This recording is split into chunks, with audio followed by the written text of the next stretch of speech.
Bonjour et bienvenue dans cette nouvelle vidéo du défi des 21 jours pour devenir un investisseur immobilier zen.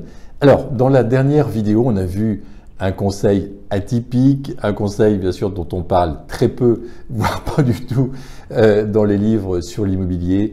Je vous ai parlé de vous connecter à l'énergie du lieu, d'aller voir ce que vous ressentez quand vous rentrez dans un lieu, vous sentez du chaud, vous sentez du froid, et surtout d'écouter bien sûr votre ressenti. Et si le bien génère des mémoires difficiles, c'est un bien, un lieu dans lequel il y a eu des violences, dans lequel il y a eu un divorce par exemple, eh bien c'est tout à fait rattrapable puisqu'on peut nettoyer le bien. Certaines personnes en ont fait leur spécialité, donc on peut nettoyer de manière énergétique quelque part le bien. On peut également faire passer un géobiologue. Donc c'est le type de conseil que vous ne trouverez pas partout, mais voilà, je vous dis tout sur ma manière donc d'investir. Aujourd'hui, on va revenir, donc ce sera notre conseil numéro 8, on va revenir à des conseils plus traditionnels, je dirais. Le conseil est de négocier et d'acheter au bon prix. C'est important d'acheter au bon prix parce que quand on parle d'immobilier, on peut parler de dizaines ou de centaines de milliers d'euros, voire de millions d'euros. Et en achetant bien, en achetant au bon prix, on peut économiser plusieurs milliers d'euros, plusieurs dizaines de milliers d'euros, plusieurs centaines de milliers d'euros, voire plus. Donc, c'est bien sûr un sujet donc, majeur. Alors moi aujourd'hui, je ne cherche pas forcément le prix le plus bas, mais je recherche le prix le plus juste.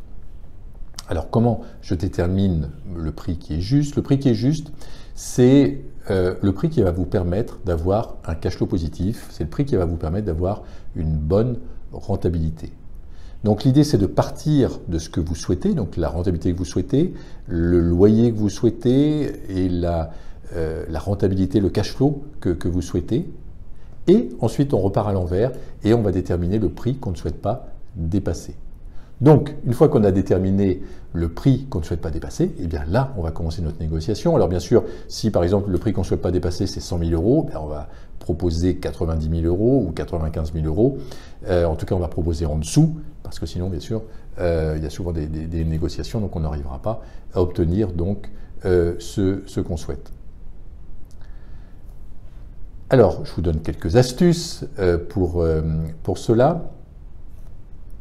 Quand vous allez donc commencer une négociation, c'est d'aller chercher des leviers de négociation. Les leviers de négociation, c'est les points faibles du logement. Point faible du logement, ça peut être une chaudière qu'il faut changer, ça peut être le fait qu'il n'y ait pas de parking, ça peut être l'exposition du logement, le fait qu'il n'y ait pas d'ascenseur, le fait qu'il y ait un ravalement de façade à prévoir, une toiture à améliorer ou à changer.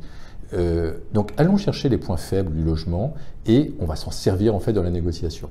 Ce qui est important également, c'est de bien observer en fait les choses. Si on a appris que le bien était en vente depuis plus de 6 mois, ça c'est un indicateur important, donc le bien a du mal à partir, donc on va avoir plus de possibilités, plus de leviers donc pour négocier. Si on a appris que le vendeur est pressé parce qu'il doit déménager pour des raisons professionnelles ou autres, eh bien on aura plus de leviers également pour la discussion. Allez chercher vos points forts, à vous, acquéreurs. Le point fort, ça va être par exemple le fait d'avoir un apport en trésorerie possible. Donc plus de facilité à avoir un crédit bancaire. Le point fort, ça pourrait être d'avoir toute la trésorerie disponible, donc tout le cash nécessaire pour acheter le bien. Alors surtout, c'est pas ce qu'il faut faire, bien sûr, parce que comme on l'a vu dans l'avant-dernier conseil, il faut utiliser au maximum l'effet de levier du crédit.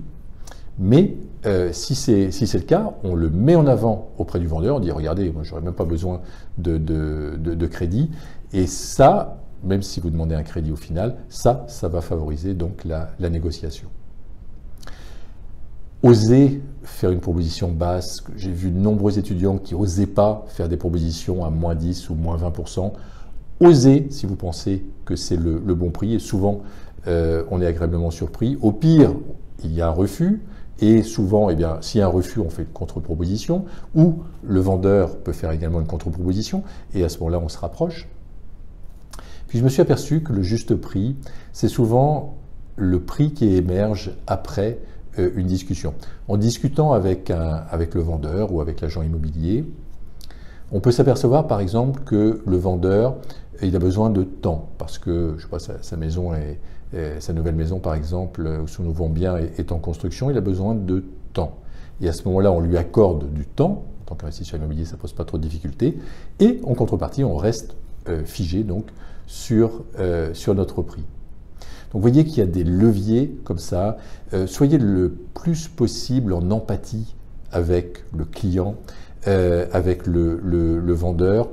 Si vous avez la possibilité de discuter avec lui, expliquez-lui votre position, expliquez-lui les points faibles du logement, expliquez-lui que vous ne pouvez pas dépasser tel budget pour telle raison. Mais soyez dans l'empathie, c'est-à-dire que ce n'est pas la peine non plus d'être négatif de A à Z sur le logement, en disant votre logement c'est une vraie catastrophe et parler de ça pendant 10 minutes. Non, il a aussi son amour propre, le vendeur. Donc soyons dans l'empathie. Le défi que je vous propose, alors vous n'aurez peut-être pas la possibilité aujourd'hui, demain, dans les jours qui viennent, de faire une proposition, de faire une négociation avec donc un vendeur, mais en tout cas, quand vous serez devant le vendeur ou quand vous serez en phase d'acquisition, gardez vraiment ce module bien présent à l'esprit. Il y a des possibilités de négociation.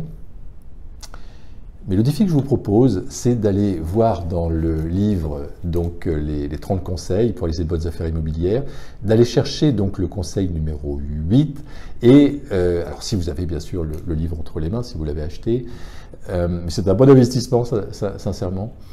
Et donc, allez chercher le conseil numéro 8. Je donne des exemples de négociations que j'ai pratiquées. Ça peut vous donner des idées, ça peut vous permettre de faire des ponts avec des négociations à venir que vous allez faire. Donc voilà, c'est le défi, le challenge que je vous lance. En attendant de vous retrouver pour un prochain conseil, je vous souhaite le meilleur et je vous dis à très bientôt.